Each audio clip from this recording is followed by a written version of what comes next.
Donald Trump, this time taking on not one but two Clintons, Hillary and Bill. Should the Clintons fight back here, or are they just feeding the fire? Then Albany still reeling from the Silver and Skelos corruption convictions, but it still has to get back to business. That when the new session starts next year. We're going to take what's on the agenda and whether lawmakers will tackle ethics reform. And also, Iraqi troops. They've taken Ramadi back from ISIS, but a new poll shows the American public not happy with the way that the president is fighting the war on terror. We'll look at the military and political implications of all this and more. Good evening, everybody, and welcome to RFL. I'm Richard French. Hope you had a nice Christmas break for those of you who celebrated. And we begin tonight with the race for the White House and the latest food fight started by who else but Donald Trump. Now he's taken on Bill and Hillary Clinton, and the topic, believe it or not, is sexism. Donald Trump's new line of attack against Hillary Clinton, threatening to dig up Bill Clinton's old scandals if he campaigns for her. He tweeted this morning. If Hillary thinks that she can unleash her husband with his terrible record of women abuse while playing the women's card on me, she's wrong.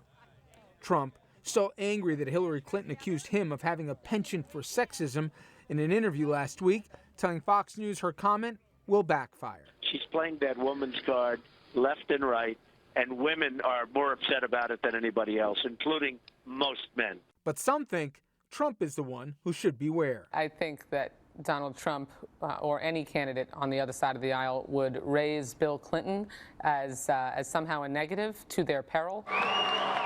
While Bernie Sanders campaigns in Nevada calling for a government less influenced by billionaires, Donald Trump lobs an insult, tweeting, "Strange, but I see wacko Bernie Sanders allies coming over to me because I'm lowering taxes."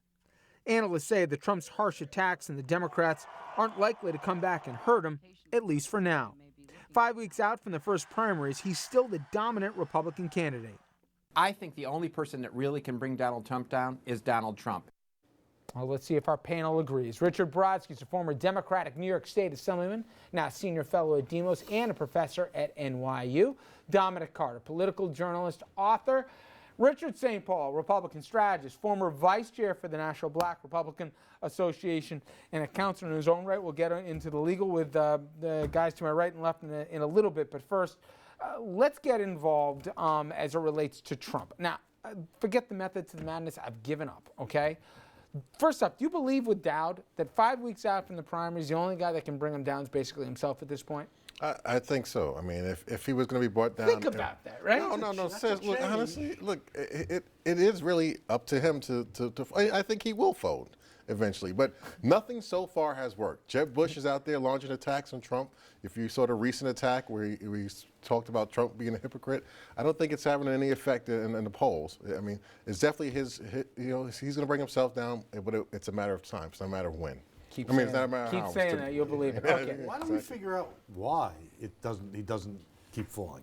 Could it be that the things he's saying are the things that the Republican electorate wants to hear? Yeah, but not all. Look, he's only has 37% of the Republican support. That's all you got? That's not a significant amount. Stuck at 37? 60% of Republicans aren't in favor of Trump. So that's a huge percentage of Republicans that don't support Trump. Don't you think it's fair, though, to say the guys that support Ted Cruz or even Dr. Carson or whatever, they're more likely, if they're not going to go for those two, to go for a Trump than they would for a Rubio or for a Bush or an establishment candidate? No, I don't know, because look, I think the Carson, and I said this before, Carson and Cruz holdouts are with them because they're more conservative on the social issues. Look, Trump has flip-flopped on things like a woman's choice. He was pro-choice, now he's all of a sudden pro-life, and I think that's where the Carson Cruz people are. And so I think when they're out, they'll look for other people like Jeb Bush. I sense a lot of hope in your voice, Richard. You know,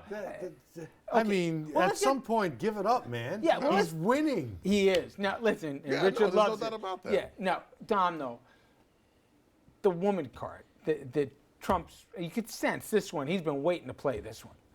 Who's got more to lose? Because you can make two arguments. One is, if you're the Clintons and you respond to him, you're playing his game, right? You're elevating him to your level. On the flip side, you let him keep going and going. He's not going to stop, and you got to respond at a certain point.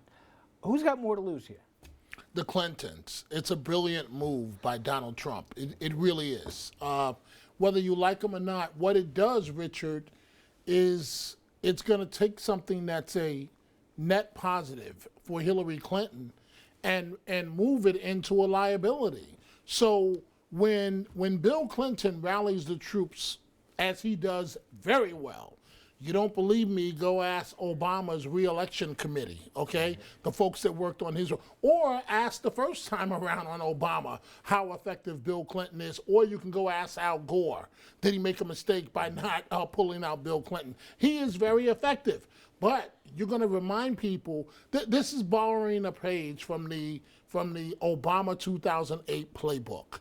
Not only did Obama take out Hillary, he took out Bill at the same time. That's exactly what's going to happen now. When Bill Clinton jumps out there, they're going to throw everything at him, and it's going to remind people of the negatives. Who will listen to Trump about Bill Clinton wouldn't vote for Hillary without Bill Clinton. This isn't affecting the swing voter. Okay, well, I want is you just to think about driving this. people to the extremes. I know we get overwhelmed with polls, but this one, in the season of silly polls and craziness, blew me away. Take a look at the most admired people that are on the planet. Now, if I told you a second in the world would be Pope Francis, you believe me, but take a look. Do we have that graphic as to who's tied with him? Donald Trump.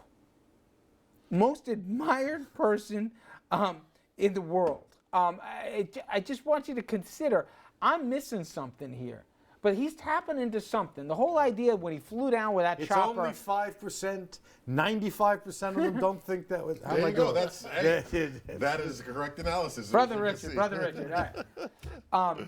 There is also the other thing. Now, I know you're probably not big Back to the Future fans, but somebody had a great analogy. If you remember the movie, the Michael J. Fox franchise and everything else.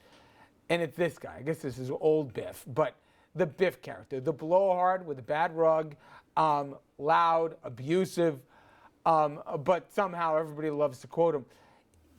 I know you want to believe this, but do you really think that everybody, they just want to keep him around, including us, the media, because he's a good storyline? Or do people say, finally, there's the guy that's going to shake it up? Look, no.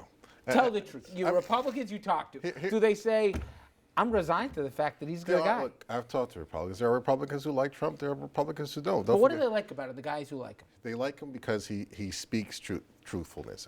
He is not politically correct, so to speak, and he says what's on his mind. You know, people are tired of people not being politically correct, not speaking in their mind, not being leaders. And people look at him as a leader. He's going to stand up for us. And that's what the polling says, and that's what Republicans I talk to say too. However, there is a lot of caution with whether or not he would be a good president or not. I mean, he has not been tested. He's not held any political office. He is, for the most part, a businessman and a showman. You mean you don't want him as commander-in-chief? You don't want him no, with his finger personally, on, I don't see him. I don't see him as a commander-in-chief. I don't know. But He's a businessman. Again, you got to remember, but he doesn't have the executive experience. He's a negotiator. And I think what's important here is at the end of the day, you have to have a Bush or a Christie, people with executive experience still around, so that when you have the Carsons and the Cruz and the Trump fall, that you actually have a serious candidate. You know, Don, it's funny. You look at the favorables and unfavorables. Forget about the Republican side for a second. Let's say Trump emerges, and it's something I would have thought was impossible. You got to give it at least a better than decent chance that he's, if you believe this, the nominee. He's got such limited pathways from the Latino vote that he's marginalized. The female vote, I mean, he can do what he's doing. I think I'm agreeing with you. It's smart to try and say, you know, you got problems with me, you should have problems with the Clintons, right? But you look at her favorables with women compared to his, she's 2-1, okay? You're knocking out huge constituencies, and all you got left is the angry white vote. I don't see a pathway for him.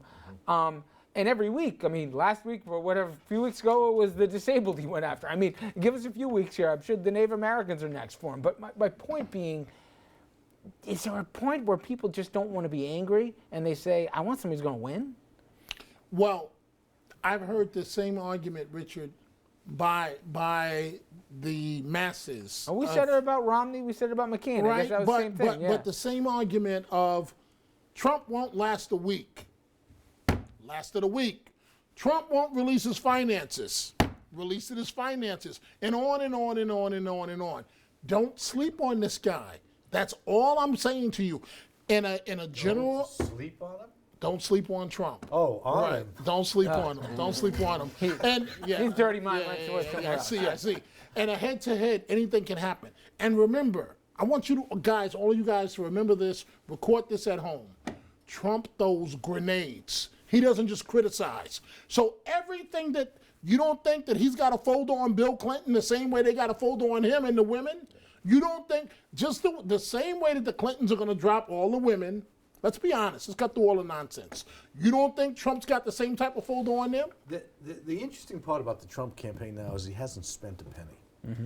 Of all the 217,000. If he's serious, if he really wants to be president, there's going to come a time when he's going to turn the money loose, and that's where it's going to get interesting because If you're him, can't you say, Richard, why? I get on live TV whenever I want. I don't even have to go to the studio. I'm the only guy in recent memory who can call into any morning program in my bathrobe and they'll put me on in the A block. Right. that's why I said there will come a time. Okay. It may not be right now, but when you get into 17 states in a 3-week period, you can't just do it running from interview to interview. And that's where you'll see whether he's serious, whether Yeah, he's I not mean, spending his you money. have him in Iowa where he's trailing in Iowa. He's leading New Hampshire. After that, you get into South Carolina where the numbers are getting a little closer. But he doesn't really have a ground game. You know, he has the 50,000 air campaign. You know, he's supposed to put $2 million in media to help, I guess, win Iowa. But he doesn't really have the ground campaign and that infrastructure for the You long think run. he's going to spend the money? It depends on how he does in Iowa and New Hampshire, and whether it's worth his. He's a businessman. You know, this is a guy that says that, you know, listen, I use the laws of bankruptcy to my favor. So, of course, he's going to make an economic decision. Well, tell us what you think at home, everybody. Join our conversation. Head over to Facebook and Twitter. And here's our question for you. Who risks more playing the sexism card, Trump or the Clintons? All right, come up next. We will look at the state of government in Albany and what is on the agenda for next year that as the Capitol tries to recover from convictions that have shattered the public's confidence.